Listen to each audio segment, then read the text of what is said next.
हाँ बेटा, कल हमने डेप्रेशन की बात करी थी और हमने ये बात करी थी कि जो आपका डेप्रेसिएशन है, ठीक है, डेप्रेशन लगाने के लिए मैंने कल आपको बोला था दो कंडीशन होनी चाहिए। कौन कौन सी? एक तो ब्लॉक में एसेट्स होनी चाहिए और एक ब्लॉक में कुछ वैल्यू होनी चाहिए। अगर दोनों में से एक भी कंडीशन पूरी नहीं होगी तो फिर आप क्या डेप्रेशन लगा पाएंगे? क्या आप डेप्रेशन नहीं लगा पाएंगे। दोनों कंडीशन पूरी होनी चाहिए, ठीक है। अब ये तो हो गया एक बेसिक रूल, भाई डेप कैसे लगाते हैं। अब एक बात आती है कि भाई अगर आपके पास हम एसेट्स खरीदते हैं तो डेप्रेशन कब लगता है, कौन सी डेट से लगता है ना? तो लिखें आप, लिखो period for depreciation purpose, period for depreciation purpose,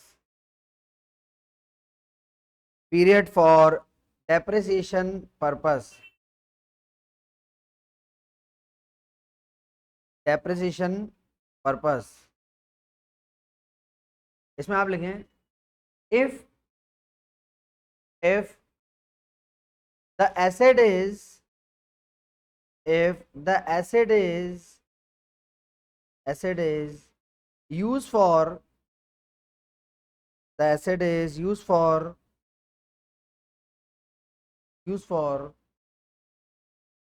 more than asset is used for more than 180 days, used for more than 180 days, 180 days।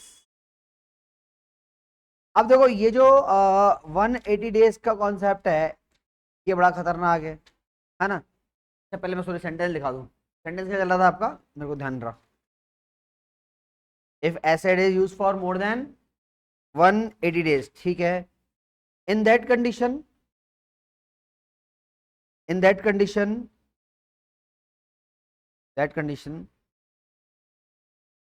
we will charge, in that condition we will charge depreciation for, we will charge depreciation for 1 year, 1 year, 1 year, even at 180 days, even at 180 days, 180 days। यानी कि अगर आपने जो assets है बेटा, वो assets आपने use करी, कितने दिन यूज करी साल भर में? 180 दिन या उससे ज्यादा यूज करिए तो डेप कितने टाइम का लगेगा? पूरे साल भर का लगेगा। लेकिन अगर आपने एसेट्स 180 दिन से कम यूज करी है तो डेप्रेशन कितना लगेगा? 180 से कम। अगर 180 से कम आपने दिन एसेट्स को यूज करा है तो ध्यान रखिएगा जो डेप लगता है वो डेप लगता है 6 महीने का, है ना? वैसे कहा यह जाता है, इसको मतलब कहने का तरीका थोड़ा सा अलग है कि भाई अगर एसेट्स 180 दिन से कम काम आई है ना तो डेप्रेशन का रेट अदा कर दो। अब डेप्रेशन का रेट अदा करने का मतलब क्या है? डेप्रेशन जितना बन रहा है उसको अदा कर दो, ठीक है। तो अगली लाइन इसमें लिखे पैराग्राफ चेंज करके, if asset is use, if asset is used for less than, asset is used for less than 180 days, less than 180 days, then then the rate of depreciation, then the rate of depreciation will be half, rate of depreciation will be half. That means, that means we will provide, that means we will provide depreciation, we will provide depreciation only for the 6 month, we will provide depreciation only for 6 month, only for 6 months, यानी कि आप जो Depp दोगे वो कितने महीने का दोगे, सिर्फ 6 महीने का दोगे। ठीक है, चलिए तो हम लोग एक काम करते हैं, इससे रेलेवेंट कुछ क्वेश्चन है वो हम लोग सॉल्व करते हैं। चलो ये मान लो आपका एसेट्स ए प्लस बी प्लस सी है, और मान लो ये ब्लॉक का एसेट्स कितना है, वैल्यू 80,000 ब्लॉक का वैल्यू है। ठीक है, आपने क्या करा, आपने एक एसेट तो खरीदी है 1 जुलाई को, है ना, एसेट्स डी, ये आपने खरीदी, कितने की खरीदी, 20,000 की। फिर आपने एक एसेट्स 1 नवंबर को खरीदी, एसेट्स ई, ये खरीदी आपने 35,000 की। ठीक है, फिर आपने क्या करा, आपने 1 फरवरी को ना एक एसेट सेल करी है, मान लो एसेट्स बी जो है, एसेट्स बी आपने सेल करी है भैया, और ये कितने में सेल करी है, मान लो ये आपने सेल करी है कितने में, 40,000 रुपए में। ठीक है, तो नंबर 1, 3 एसेट्स हैं ए प्लस बी प्लस सी, ये ब्लॉक की वैल्यू 80,000। आपने 1 जुलाई को एसेट्स खरीदी, एसेट डी, 1 नवंबर को एसेट्स ई आपने खरीदी। ठीक है बेटा, और 1 जुलाई को आपने 1 फरवरी को सॉरी आपने क्या करा, एसेट सेल करी। ठीक है, 2 एसेट्स खरीदिए, 1 एसेट्स बेचिए। चलिए इसकी मैं आपको कैलकुलेशन स्टार्ट कर रहा हूं, उसके पहले एक लाइन आप लिखो, है ना, इसमें आप लिखो, मैं क्या लिखा रहा हूं मैं ये भी आपको बताता हूं। मैंने आपको बताया डेप लगाने के लिए कितनी कंडीशन चाहिए, 2, कौन कौन सी, एक तो एसेट्स में क्या, एक तो ब्लॉक में क्या होनी चाहिए, एक तो ब्लॉक में ऐसे, और है ना। अब बात बोले सर ये चेक कब करना है, ये चेक करना है आपको ईयर के लास्ट डे पे चेक करते हैं, ये बीच में चेक नहीं करते कभी, ईयर के लास्ट में चेक करते हैं, है ना। तो ये लाइन आप लिखो, we will check, we will check, we will check the, we will check the, check the availability of asset, we will check the availability of asset, availability of asset and value in the block, and value in the block, value in the block at the end of the financial year, at the end of the financial year। ठीक है, यानी कि आप जो check करोगे वो किस पे करोगे, फाइनेंशियल ईयर के एंड पे चेक करोगे। फिर अगला पॉइंट आप लिखें, when we charge depreciation, when we charge depreciation, charge depreciation, then first it will be charged, then first it will be charged, it will be charged on the new asset, it will be charged on the new assets, charge on the new assets, and then on remaining block, and then on remaining block, remaining block। ठीक है, चलो साहब अब अपन इस पे लगा, अच्छा इस पे मान लो ये प्लांट एंड मशीनरी का ब्लॉक है, और डेप्रेशन का रेट आपको दे रखा है से 15% पर एनम। ठीक है बेटा, अब देखो डेप कैसे लगेगा, बात को समझ। सबसे पहले अगर आप देखें ब्लॉक में 3 एसेट्स, कितने की, 80,000 की। फिर आपने 1 जुलाई को एसेट डी खरीदी, कितने की, 20 की। फिर आपने एक एसेट्स ई खरीदी, कितने की, 35 की। खरीद ली तीनों, लगाओ, 2 खरीद, सॉरी 3 तो पहले ही है। अरे टोटल लगाओ कितना आ रहा है, ये ए प्लस बी प्लस सी, ये तो पहले ही थी, और ये आपने और खरीदी। अब मेरे पास ब्लॉक में कितने एसेट्स है, 5 एसेट्स हैं, और टोटल वैल्यू बताएं कितना है, 1,35,000। अब आपने क्या करा, एक एसेट्स, एसेट्स बी को आपने सेल करा, कितने में सेल करा है बेटा, 40,000 में सेल करा। चलिए तो 135 में से आप क्या करेंगे, 40,000 को माइनस करेंगे, जब आप 40 को माइनस करेंगे तो ब्लॉक में वैल्यू आ रही है भाई, कितनी वैल्यू आ रही है? 95,000। तो 95,000 तो वैल्यू आ रही है। अच्छा अब आप मुझे बताएं, क्या ब्लॉक में वैल्यू बची या नहीं बची? बची है। क्या ब्लॉक में एसेट बची या नहीं बची? है ना। तो क्योंकि डेप लगाने के लिए सबसे जरूरी होता है ये देखना कि भाई दोनों चीजें हैं या नहीं है। तो ब्लॉक में एसेट्स भी है और ब्लॉक में वैल्यू भी। अब एक छोटी सी बात आती है ना, वो ये कि सर यहां पर अगर आप देखें तो आपको ये चेक करना पड़ता है कि भाई एसेट्स आपने 180 दिन से कम यूज करी है या ज्यादा यूज करी है। तो क्या आपको ऐसा नजर आ रहा है क्या कि एसेट्स ए प्लस बी प्लस सी और डी ये तो 180 दिन से ज्यादा काम में ही है, क्योंकि ये आपने कब खरीदी है? 1 जुलाई में। जबकि ये कब खरीदी है आपने? 1 नवंबर में। तो अब एक बात आती है कि सर आपके पास हमें कैसे पता पड़ेगा कौन सी एसेट्स 101 एसेट्स का गिनेंगे? क्या गिनने की जरूरत नहीं। मैं आपको अभी एक एस्टिमेटेड डेट बताता हूँ और फिर एग्जैक्ट डेट भी लिखा दूंगा मैं, और मैं बताऊंगा कैसे दिन कैलकुलेट करो। आप ना माइंड में थोड़ा सेट करके चलना। अगर कोई एसेट्स लगभग 4 अक्टूबर के आसपास खरीदी है, कौन सी तारीख बता रहा हूँ मैं, लगभग 4, कोई एसेट 4 या उसके पहले खरीदी है तो साल भर का डेप लगाना।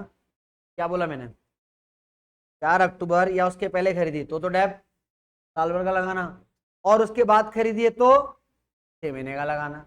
आप चाहो तो ये दिन गिन लेना, आपके दिन हो जाएंगे, है ना। तो लगभग 4 के पहले खरीदिए तो साल भर का, अदरवाइज 6 महीने का। तो क्या आप यहां देख सकते हो क्या कि एसेट्स डी आपने कब खरीदी है? कब खरीदी है? जुलाई में। अक्टूबर के पहले है ना, यानी कि इस पर तो साल भर का डेप मिलेगा। और जो एबीसी है वो तो ऑलरेडी पुरानी है, पुरानी पे तो हमेशा साल भर का मिलता है। अच्छा एसेट्स ई के बारे में आपका क्या ख्याल है कि एसेट्स ई पे कितने टाइम का डेप मिलना चाहिए? बताइए। एसेट्स ई पे कितने टाइम का मिलना चाहिए? 6 महीने का मिलना चाहिए। समझ में आ रही है बात? क्लियर है? चलिए अब मैं आपको डेप लगा के बता रहा हूँ डेप कैसे लगेगा। देखो हम क्या करेंगे बेटा, हम है ना इसमें अलग अलग करते हैं। क्या अलग अलग करते हैं कि वो वैल्यू अलग कर लो जिसपे 6 महीने का डेप देना है आधा, और वो वैल्यू जिसपे पूरे साल का देना है। तो हमने ये देखा और हमने पाया कि सिर्फ एक एसेट्स ई ऐसी है जिसपे जो डेप लगेगा वो हाफ लगेगा। एसेट्स ई कितने का था? एसेट्स ई आपका 35। तो बेटा 95 में से 35 पे तो मैं डेप अलग लगाऊंगा। अगर मैं 95 में से 35 माइनस कर रहा हूं तो बताए मुझे बैलेंस कितना बचता है आपका? बैलेंस बचता है आपका कितना? 65 का बचता है। बोलो 60 का, 60 का बचता है। अब आप मेरी बात समझिए, ये आपको डिफरेंशिएट करना आ गया। क्या करा? अरे कुछ भी नहीं करा, बहुत सिंपल है। पहले तो opening balance plus new assets, total value आ गई, उसमें से जो एसेट सेल करी वो माइनस कर दो, ये बची हुई वैल्यू आ गई। बची हुई वैल्यू के दो पार्ट कर दो कि किस पे 6 महीने का लगना है, पहले 6 महीने वाला अलग करना, बाकी बचे हुए में पूरे साल भर का डेप। अब अगर मैं बोलूँ कि बताओ डेप का चार्ज कितना है, तो डेप का रेट 15% है ना, तो इधर तो बेटा 60,000 में 15% कितना डेप लगेगा? 9,000 का लगेगा। भाई उधर कितना लगेगा? उधर हमसे कहा जाता है कि डेप्रेशन का रेट आधा कर दो। हमने कहा ठीक है भाई आधा कर देंगे, चलो जी। तो 35,000 पे 7.5%, 26 टोटल लगाओ दोनों का, यानी कि टोटल डेप आप जो लगाओगे वो कितना होगा? 11,625 का होगा। बोलो भाई ये बात समझ में आई क्या? आपको एक मजे की बात बताऊं, आप इसके साथ साथ एक चैप्टर और पढ़ते जा रहे हो, डेप्रिसिएशन अंदर ही अंदर चलता जाएगा वो, और एक दिन मैं बोल दूंगा कि डेप खत्म हो गया बेटा। ये डेप ही चल रहा है वैसे आपका चैप्टर, पर क्योंकि ये कैपिटल गेन में काम में आता है इसलिए मैं आपको इसके साथ साथ पढ़ा रहा हूँ, ठीक है। देखो सुनो, सुनो मैं आपको क्वेश्चन का आंसर करता हूँ कि सर जो एसेट्स हमारा 40 में सेल हुआ था, क्या हमें उस पर कोई प्रॉफिट एंड लॉस निकालना है? क्या नहीं निकालना। ध्यान रखें बेटा, ध्यान रखें, सिर्फ जब आपका सेलिंग प्राइस ब्लॉक की टोटल वैल्यू, ब्लॉक की टोटल वैल्यू कितनी है बेटा? 135। जब आपके एसेट्स का सेलिंग प्राइस टोटल ब्लॉक की वैल्यू से भी ज्यादा हो जाता है ना, सिर्फ तभी शॉर्ट टर्म कैपिटल गेन या कोई लॉस वॉस की आप बात करेंगे, अदरवाइज डेप लगाते जाएंगे। मैंने कल आपसे कहा था दो कंडीशन पूरी करनी है, यहाँ दोनों कंडीशन पूरी हो रही है। ब्लॉक में एसेट्स है 95, वैल्यू 95, और ब्लॉक में A B C D E 5 थे, 5 में से आपने बी बेच दिया, तो भी मैं क्या बोल सकता हूँ कि भाई अभी भी ब्लॉक में कितने एसेट्स हैं? 4 एसेट्स। समझ में आई बात? कॉपी करो उसको फटाफट, ये होता है डेप्रेशन लगाने का तरीका इसमें। कॉपी क्या करोगे, फोटो खींच लो इसका तो यार। तुम ऐसे कॉपी करोगे तो मैं पेनल्टी के पैसे कैसे कमाऊंगा, फिर मैं बच्चों को पार्टी कैसे दूंगा, पढ़ने वाले बच्चों को। अरे यही तो दिक्कत है ना, संसार की समस्या यही तो है। चैन लगता, क्या चैन लगता। चलो अच्छी बात है, मैं मान लेता हूँ।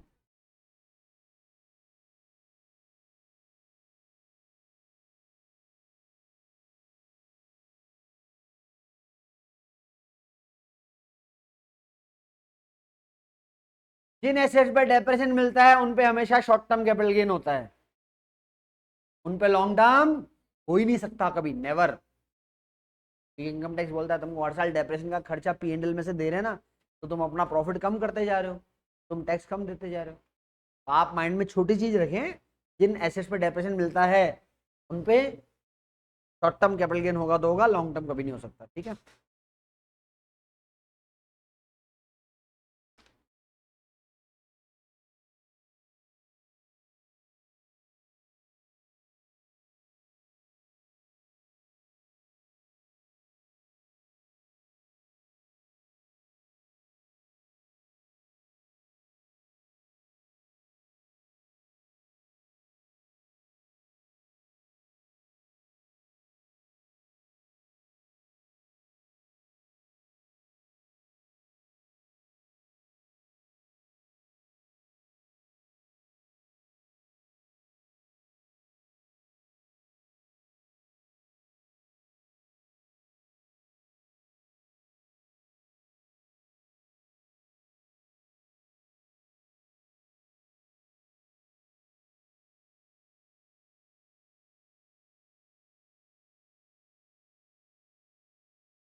तो भैया हो गया कॉपी, चलो आगे बढ़ो।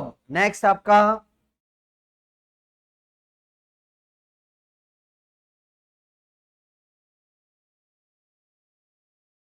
क्या, हाँ हाँ हाँ वो लिखा था। ये मेरे को एक दो चीज और भी लिखानी है अभी।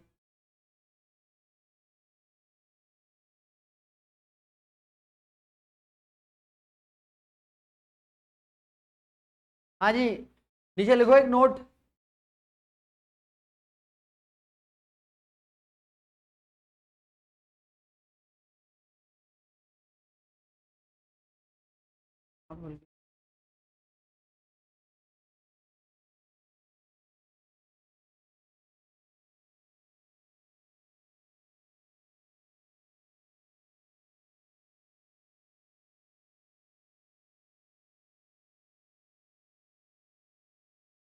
कर रहा हूं मैं। हाँ, और तो कुछ नहीं बचा ना इसमें। हाँ एक और लिखो आप। इफ, देखते जाओ, ये सब इंपॉर्टेंट पॉइंट है, काम आएंगे आगे। लिखो इफ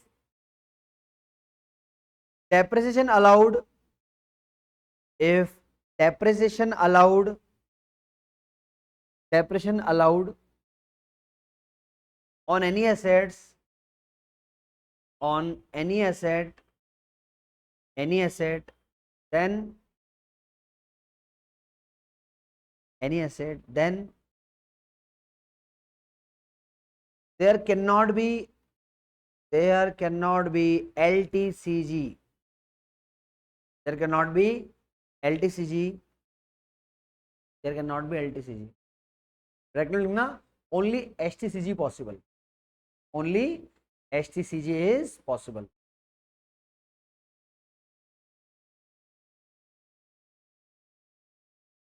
ठीक है, कभी भी एलटीसीजी नहीं होगा, क्या होगा हमेशा उस पर, एसटीसीजी का। ठीक है, अच्छा अब वो आप डेट लिख लो जो प्रैक्टिकली मैं आपको बताता हूँ, मेरी बात समझना। वो डेट है आपकी 3 अक्टूबर, है ना। वो क्योंकि आपका लीप ईयर नहीं पड़ रहा, लीप ईयर में वो 4 और 5 तारीख का केस था, यहाँ 3 और 4 का है, तो एक नोट आप लगा के लिखो। If any asset, if any asset put to use, if any asset is put to use, any assets is put to use on or before 3 October, on or before 3 October. अच्छा ये कोई rule नहीं है, ये मैं practical चीज आपको लिखा रहा हूं इसमें ना। On or before 3 October, then full year depression allowed, full year depression will be allowed, full year depression will be allowed, and if the asset, and if the asset is put to use, put to use on और after, अरे लिख तो सही, on और after 4 अक्टूबर, चलिए on और after 4 October, then depression will be allowed at half rate, depression will be allowed at half rate, में allowed होता है। इनकम टैक्स है, इनकम टैक्स, इनकम टैक्स ऐसे नहीं है, इसमें यमराज जाते हैं पढ़ते पढ़ते, पता नहीं कहाँ से इनकम टैक्स में। हाँ जी, ये हुआ। एक बेसिक डिफरेंस और है अकाउंटेंसी, यहाँ पे मैं आपको बताऊं, अकाउंटेंसी में ना डेप्रेशन लगता है on the day from the assets ready to use, income tax में लगता है assets from the day it is put to use. दोनों में फर्क होता है, रेडी टू यूज अलग चीज होता है, यानी कि एसेट तैयार है बिल्कुल, आप यूज करो या मत करो डेप लगना चालू। अकाउंटेंसी में इनकम टैक्स बोलता है जिस दिन पुट टू यूज होगी, जिस दिन हम उसको यूज करना चालू करेंगे, डेप्रेशन उसी दिन से मिलेगा। ठीक है, एक नोट ये भी लिख लो नीचे, लिखो depression will be allowed, depreciation will be allowed, allowed from the date, from the date, allowed from the date when the asset is put to use, when the asset is put to use, put to use, bracket में लिखना not ready to use, not ready to use, not ready to use। ठीक है, चलिए ये बहुत हो गया Depp Depp का नाटक, हमारे कैपिटल गेन में चलते हैं हम, आगे बढ़े। चलो, कल हमने बात करी थी, मैंने आपको सिखाया था कि शॉर्ट टर्म कैपिटल गेन कैसे निकाला जाता है। आज मैं आपको सिखा रहा हूँ long term capital gain. Long term capital gain का मैंने आपको फॉर्मेट तो लिखा दिया था, है ना, जिसमें इंडेक्स कॉस्ट आ रही थी, तो आपने पूछा था, बोले सर ये इंडेक्स कॉस्ट क्या होती है। चलिए, तो आज मैं आपको एक कहानी सुनाता हूँ बढ़िया सी, ठीक है। अच्छा एक बात बताओ, जो इनकम टैक्स है, भारत सरकार है, इसका उद्देश्य क्या इनकम टैक्स के नाम पे आपकी जेब काटने का है क्या? है? सीधा हमला नहीं करते बेटा सरकार पे, गलत बात होती है इसे, गलत ऐसे नहीं बोलते है ना। देखो मैं आपको बताऊं, जब भी गवर्नमेंट को टैक्स वगैरह लगाती है ना, तो गवर्नमेंट देखती है क्या, ठीक है अगर इनकी इनकम है तो टैक्स लगाएंगे, नहीं होगी तो नहीं लगाएंगे, है ना। तो गवर्नमेंट कभी ऐसे जाती नहीं करती आपके पास। अभी एक छोटा सा एग्जांपल मैं आपको देता हूँ, आप समझना, ठीक है। मान लेते हैं कि कोई मिस्टर प्यारेलाल हमारे पास है, प्यारेलाल ने 2006 में एक मकान लिया, है ना, मकान लिया, और हस्बैंड वाइफ 2 ही जने थे, छोटा मकान लिया 2 कमरे का, ये मकान लिया इसने 20 लाख में, ले लिया। अब 20 साल हो गए, बच्चे बच्चे बड़े हो गए, है ना, तो प्यारेलाल के जो बच्चे हैं वो बोल रहे हैं कि पापा मकान नया लो ना, एक कमरे में कैसे काम चलेगा। प्यारेलाल ने कहा ठीक है, तो प्यारेलाल ने क्या करा, आपके प्रीवियस ईयर 24-25 में उसने क्या करा, उसने कहा ठीक है यार नया ले लेते हैं, कोई दिक्कत नहीं। उसने ये मकान बेचा, जो उसने 20 में खरीदा था ना, ये मकान इसने बेचा 70 लाख रुपए में, बेच दिया 70 लाख का, और नया मकान खरीदा भाई साहब, कितने का, 90 लाख रुपए का। बच्चे नहीं मान रहे थे, घरवाली नहीं मान रही थी, उसने कहा लो लो नया मकान, ठीक है। तो जो मकान 2006 में खरीदा था 20 लाख का, वो 70 लाख का भी बेचा है 24-25 में, और एक नया मकान ले लिया, कितने का ले लिया, 90 लाख का ले लिया। अब आप एक बात बताओ, यहाँ प्यारेलाल का इंटेंशन पैसे कमाने का था क्या? उसने जाने अनजाने कमा तो ली, 20 लाख वाला मकान कितने का गया है, 70 का गया है, पैसा कमाया तो, लेकिन क्या इंटेंशन पैसा कमाने का है क्या? Answer is no. अच्छा ऐसा तो बहुत सारे लोग करते हैं ना क्या मेरी फैमिली में ऐसा नहीं हुआ होगा, या आपकी फैमिली में ऐसा नहीं हुआ, या होना नहीं वाला? तो नॉर्मल चीजें सब जगह होती हैं। तो यहां पर आप लॉजिक समझिए। अगर आप कैपिटल गेन ऐसे निकालें कि भाई 2006 में प्रॉपर्टी खरीदी 20 लाख की और अभी बेची है 70 लाख की, भाई बाहर जाके बात करें, अर्जेंट है तो कोई दिक्कत, 20 की प्रॉपर्टी आपने 70 में बेची तो 50 लाख का फायदा हुआ। तो क्या ये फायदा 50 लाख का मान ले? क्या इस पे इस बजट में बहुत तगड़ी बहस हुई थी। तो इस बजट में जो हमारी फाइनेंस मिनिस्टर हैं उन्होंने कहा हाँ ऐसे ही निकालो अब तो। 20 लाख का मकान है, कितने में बेचा? 70 में बेचा। कितने का कैपिटल गेन हुआ? 50 लाख का हुआ। 50 लाख पे 12.5% का टैक्स दे दो फटाफट। 50 लाख पे 12.5% का टैक्स। ये रूल आया है 23 जुलाई 2024 के बाद में, है ना। फिर उसके अगेंस्ट में प्रोटेस्ट वगैरह नहीं है तो गलत है, तो रूल वापस चेंज किया, ऑप्शन दे दिया आप कि चाहो तो ऐसे और चाहो तो पहले जैसे कर लेना। तो मैं आपको बता रहा हूँ पहले कैसे होता था, बात को समझिएगा।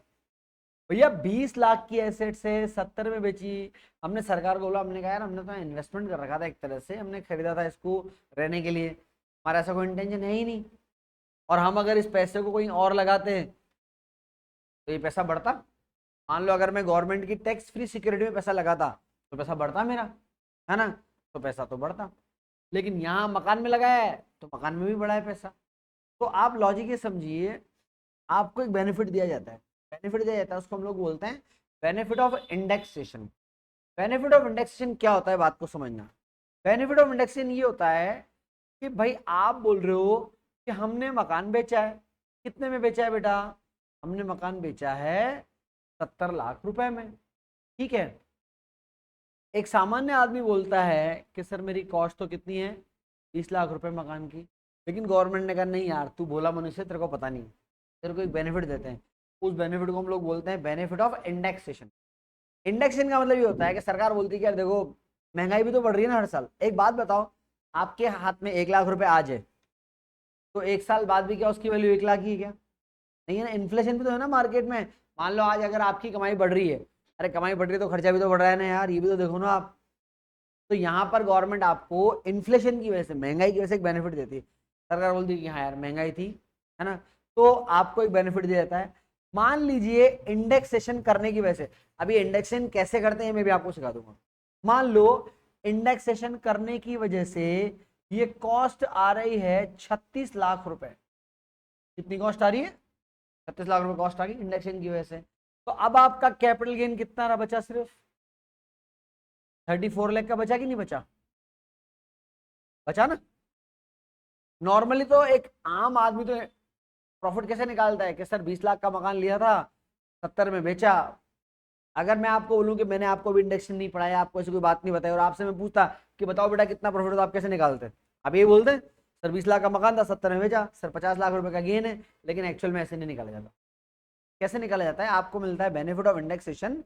बेनिफिट ऑफ इंडेक्सेशन की वजह से ना बेटा आपकी कॉस्ट बढ़ जाती है, और आपकी बढ़ी हुई कॉस्ट की वजह से आपका कैपिटल गेन कम आ जाता है।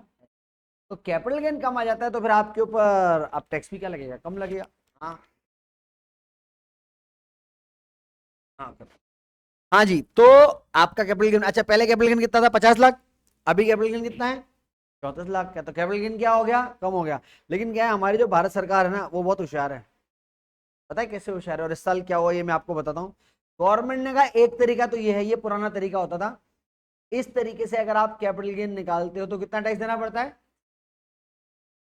तो भारत सरकार ने कहा इस बार, अगर आप यूट्यूब पे निकाल के देखना, एफएम का स्पीच सुनेंगे तो उन्होंने सबसे पहले बोला कि हम वो कर रहे हैं जो आज तक किसी ने नहीं किया, और हम लॉन्ग टर्म कैपिटल गेन को 20% से कम करके 12.5% कर रहे हैं भाई। फॉर एग्जाम्पल कितना कर रहे हैं? लोगों ने कहा बढ़िया यार, मजा आ गया। तो इनकम टैक्स 20 का कितना हो गया? 12.5। पर पता है क्या होता है कि हाँ वो क्या होता है कि एक चीज होती है, फटा पोस्टर निकला हीरो। इसमें भी ऐसे हुआ, फटा पोस्टर निकला हीरो। भाई निकला हीरो का क्या मतलब है? निकला हीरो का ये मतलब है कि सरकार ने बोला कि अगर आपको नए सिस्टम से टैक्स देना है तो फिर आपको जो बेनिफिट ऑफ इंडेक्सेशन मिलता था वो बेनिफिट क्या हो जाएगा? अब आपका बंद हो जाएगा। अरे बाप रे, क्या मतलब है इसका? बेनिफिट ऑफ इंडेक्सेशन बंद हो जाएगा, इसका क्या मतलब है? इसका ये मतलब है सरकार ने कहा कि कैपिटल गेन आप ऐसे निकालो। कितने में बेचा बंगला? 70 लाख में, खरीदा कितने में था? 20 लाख में। कितना कैपिटल गेन आ रहा है? 50 लाख। अब कान आप यूं पकड़ो कि यूं पकड़ो, कान तो तुम्हारे पकड़ने में आएगा। अब आप देख लो, तो पहले क्या होता था, पहले मिलता था आपका बेनिफिट ऑफ इंडेक्सेशन, और बेनिफिट ऑफ इंडेक्सेशन मिलता था तो इनकम टैक्स का रेट भी क्या लगता था? कम लगता था। लेकिन अभी क्या हो गया, अभी क्या हो गया कि भाई बेनिफिट ऑफ इंडेक्सेशन बंद हो गया, और बंद होने की वजह से कैपिटल गेन का रेट भी क्या हो गया? कम हो गया। तो लोगों ने कहा कि अरे मैडम आपने ही क्या करा, आपने तो टैक्स रेट तो कम कर दिया, लेकिन हमारा जो कैपिटल गेन निकालने का तरीका है वो तो आपने पलट दिया। तो भाई हमारी, अच्छा फाइनेंस मिनिस्टर कौन है भाई यहाँ की? भारत की फाइनेंस मिनिस्टर कौन है क्या कोई, या कोई नहीं है, सरकार ऐसे चल रही है हमारी? चुप रहे, फालतू में क्या कर। तो हाँ, श्रीमती निर्मला सीतारमण। अब आप देख लो, ऐसे निकालोगे कैपिटल गेन तो टैक्स कितना लगेगा? 12.5। और ऐसे निकालोगे तो टैक्स कितना लग रहा है? 20% लग रहा है। फैसला आपका। अच्छा वैसे प्रैक्टिकली इधर कितना आ रहा है? इधर 6,80,000 टैक्स आ रहा है, और उधर कितना आ रहा है? तो वो देखो, आप क्या है कि इधर जाओ उधर जाओ किधर भी जाओ, चलिए कोई बात नहीं, ये मैं बाद में पढ़ाऊंगा। अगर इंडेक्सेशन आप नहीं लेते तो ऐसे निकलता है, और उसमें टैक्स का रेट कितना है? 12.5%। ठीक है। लेकिन अभी ओ भाई, अभी हम क्या सीख रहे हैं? इंडेक्सेशन। उसमें इंडेक्शन मिलता है तो इनकम टैक्स कितना लगता है आपके ऊपर? 20% लगता है। अब एक क्वेश्चन बाकी रह गया कि सर ये तो आपने बता दिया, आप ये भी बता दो कि इंडेक्स कॉस्ट कैसे निकाली जाती है। इंडेक्स कॉस्ट निकालने का तरीका मैं आपको बताऊं। इंडेक्स कॉस्ट निकालने का फॉर्मूला होता है, इंडेक्स कॉस्ट कैसे निकालते हैं, ये निकाला जाता है आपके पास कॉस्ट ऑफ एक्विजिशन, यानी कि नॉर्मल जितने में आपने मकान खरीदा, cost of acquisition multiply by previous year index. Previous index बोल लो या सेलिंग ईयर इंडेक्स बोल लो। तो previous year index divided by purchase year index. अच्छा दोनों जगह पीपी अगर आपको कंफ्यूज कर रहा है तो आप ऊपर चाहो तो इसकी जगह सेलिंग ईयर इंडेक्स भी लिख सकते हो। Selling year index divide by purchase year index. ठीक है। तो अब अगर मैं आपको कॉस्ट ऑफ इंडेक्स निकालना सिखाऊं, तो यहां पर तो कॉस्ट ऑफ एक्विजिशन कितना है आपका? 20 लाख में खरीदा था ना मकान बेटा? चलिए, मेरे पास बुक है, बुक में इंडेक्स लिखा हुआ है, इंडेक्स मैं आपको बता दूंगा। देखो, नॉर्मली है ना, नॉर्मल तो क्या होता है, एग्जाम में इंडेक्स नंबर नॉर्मली दिया जाता है। एक तो आपको इंडेक्स सेलिंग ईयर वाला नहीं मिलेगा, तो सेलिंग ईयर का आप चाहो तो याद कर लो, एक ही सेलिंग ईयर है। आपका ईयर कौन सा है? 24-25 है ना, तो उसका इंडेक्स लिख लो आप। ठीक है। और अदरवाइज बाकी जितने साल है ना बेटा, उसका इंडेक्स दिया जाता है। जैसे मैं प्रैक्टिकली अगर मैं आपको निकल के बताऊं ना, तो आप क्या चाहो तो लिख लेना, वरना मैं भी लिखा दूंगा। 363 है। ऐसा कैसे हो गया इधर तो? अरे लाला 363 लिखा है, चले यार क्या करता है, वांगड़ है। चलो, तो सेलिंग ईयर इंडेक्स कितना है? 363 डिवाइडेड बाय परचेज। अच्छा आपने परचेज कब किया था? ओ भैया परचेज कब किया था? 2006। मान लो 2005-6 में है ना, क्योंकि ईयर पूरा देना पड़ेगा। 5-6, तो 5-6 का इंडेक्स आपके पास है 117, 117। 5-6 का इंडेक्स है 117। लो चलाओ कैलकुलेटर, बताओ कितना आ रहा है?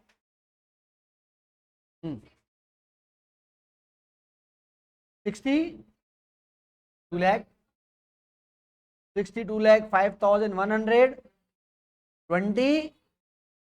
ये आ रही है एक्चुअल में इंडेक्स कॉस्ट। अब अपन एक्चुअल में क्वेश्चन सॉल्व करके देखते हैं। देखो, इंडेक्स कॉस्ट निकाल लिया अपन ने। मान लो आप टैक्स कंसल्टेंट और आपके पास पूछने आ गया कि सर क्या करूं, तो देखो आप उसको कैसे निकाल दोगे। अगर आप पुराने वाले चलोगे, आपने बेटा मकान बेचा कितने में? 70 लाख है ना। और आपका ये 70 लाख में आपका वो जो इंडेक्स कॉस्ट आ रहा है, अभी अभी अपन ने निकाल के देखा सही तरीके से, तो तमीज से इंडेक्स कॉस्ट निकाला, तो ये आ रहा है 62 लाख। 5,000 ये आ रहा है। हाँ जी बताएं कितना कैपिटल गेन है? 7,94,872। ये ओल्ड स्कीम पुरानी रिजीम से कैपिटल गेन नहीं आ रहा है। अगर आप नई रिजीम में जाना चाहें तो नई रिजीम के हिसाब से कैसे निकलेगा पता है कैपिटल गेन? 70 लाख, खरीदा कितने में था? 20 लाख में। तो नए वाले के हिसाब से आपका कैपिटल गेन कितना आ रहा है? 50 लाख का आ रहा है। हाँ तो सुनो तो सही ना। अरे पुरानी वाली में टैक्स कितना है? 20% निकालना, इसका 20% कितना आ रहा है? 158,974। पुरानी स्कीम में आपका टैक्स आ रहा है 1,58,974, जबकि इसमें आएगा 12.5% का टैक्स। 62। अच्छे से बोला करो यार। हाँ, 6,25,000। ठीक है, तो नए में टैक्स इतना आ रहा है, पुराने में इतना आ रहा है, तो इसलिए लोगों का दिमाग खराब हो गया। तो मैडम ने कहा ठीक है, दोनों ऑप्शन खुले हुए हैं, आपको जो अच्छा लगेगा आप ऑप्ट कर सकते हैं। अभी अभी आगे पढ़ेंगे, फिर और बातें खोल खोल के निकालेंगे, इसमें पढ़ते हैं, आपको निकाल निकाल के पढ़ाएंगे। ये समझ में आ गई बात अपने को? इंडेक्सेशन कॉस्ट ये होता है। हाँ, फॉर्मूला ये लिख लो, अब आप इंडेक्स कॉस्ट निकालने का ये। अरे ओ भाई, बात समझ में आ गई ना? इंडेक्स कॉस्ट कैसे निकालते हैं? सिंपल सा है। कॉस्ट ऑफ एक्विजिशन मल्टीप्लाई में ऊपर क्या आएगा, सेलिंग ईयर इंडेक्स नीचे क्या आएगा, परचेज ईयर इंडेक्स। ठीक है, इससे निकलती है आपकी इंडेक्स कॉस्ट ऑफ एक्विजिशन। हाँ हाँ, पुरानी नई वाली। हाँ हाँ।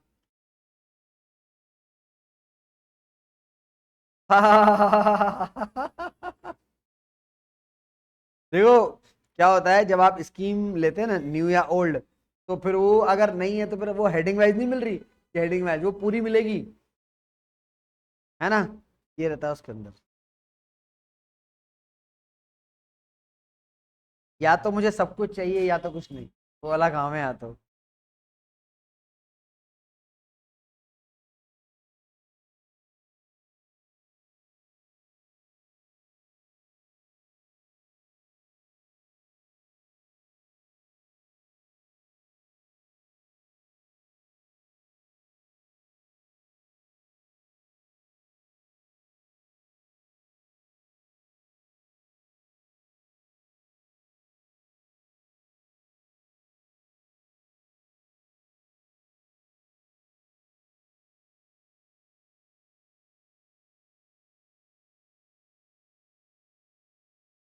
हाँ जी, आगे बढ़े। चलो, ये हो गया आपका इंडेक्स कॉस्ट ऑफ। अब आप बात समझना, अगर मैं उसी एग्जांपल को थोड़ा सा और वाइड कर दूं, थोड़ा सा और बढ़ा दूं, मान लो कि इन्होंने मकान खरीदा, कब खरीदा? 2006 में, है ना? और इन्होंने 2006 में मकान खरीदा था, है ना? डेट भी डाल देते हैं, मान लो 1 फरवरी 2006 को मकान खरीदा। तो 1 फरवरी 2006 को खरीदा, टाइम हो गया क्या? कोई बात तो देर बढ़ो, 1 फरवरी 2006 को खरीदा, कितने का? 20 लाख का, है ना? तो हमारे प्यारे लाल, मान लो प्यारे लाल जी बुजुर्ग थे जिन्होंने जब खरीदा था, उनके दो बेटे थे, एक कमारा एक शादीशुदा। 2009 में दूसरे की शादी हो गई। शादी के बाद दोनों बेटों की घरवालियां लड़ने लग गई। नॉर्मल सी बात है, तो लड़ाइयाँ होगी। लड़ाई होगी तो प्यारेलाल जी ने क्या करा, इन्होंने 2009, कौन सी डेट, 15 अगस्त, फ्री कर दिया इन्होंने। इन्होंने 15 अगस्त 2009 को छोटे बेटे को बोला कि भाई ठीक है, तेरी नहीं बढ़ती, कोई दिक्कत नहीं है, तेरे लिए ऊपर 2 कमरे बनवा देते हैं। ऊपर 2 कमरे बनवा दिए। 2 कमरे बनवाने के मान लो इनके लगे 7 लाख रुपए, बनवा दिए 2 कमरे। तो नीचे ऑलरेडी 3-4 कमरे थे, छोटे वाले की बहू के समझ नहीं आया, अलग, चलो भैया, तो 2 कमरे और बनवा दिए उसको 2009 में। बनवा सकते को मनाई तो नहीं ना? है क्या मनाई? अब एक बात बताओ, बन गया आपका मकान। अब आपने क्या करा कि 2009 के बाद अब 24-25 में, क्योंकि बहुत साल हो गए साथ रहते रहते इनको, तो एक दूसरे की शक्लें अच्छी नहीं लग रही अब। तो प्यारेलाल जी ने कहा देखो अपन काम करते हैं, ये पुराना मकान अपन बेचते हैं और अपन 2 नए मकान लेते हैं भाई, एक बड़े बेटे के लिए, एक छोटे बेटे के लिए। कर सकते हैं ना? मैं आपको वही चीजें बता रहा हूँ जो नॉर्मली होती हैं, ये कोई मैं वो मनोहर कहानी नहीं सुना रहा हूँ तुम्हारे को, ये होता है एक्चुअल में लाइफ में। तो ऐसा हुआ 2024 में प्यारेलाल जी ने कहा मकान बेचो रे यार, बेच दिया मकान, ठीक है। ये मकान प्यारेलाल जी ने बेच दिया, कितने का बेचा? 80 लाख का बेचा। बेच दिया ना, 80 लाख का बेच दिया। और दोनों बेटों को एक एक फ्लैट दिला दिया, 50-50 लाख के 2 मकान ले लिए इन्होंने। 50 लाख और 50 लाख, 50-50 लाख के 2 मकान, 2 बेटे ए और बी, दोनों के लिए ले लिया, है ना? तो ये 2 ले लिया। अब आप बात समझो, यहां पर एक क्वेश्चन है, बोले सर यहां पर अब आप इंडेक्स कॉस्ट कैसे निकालोगे? पिछले क्वेश्चन में तो खाली कॉस्ट ऑफ एक्विजिशन था।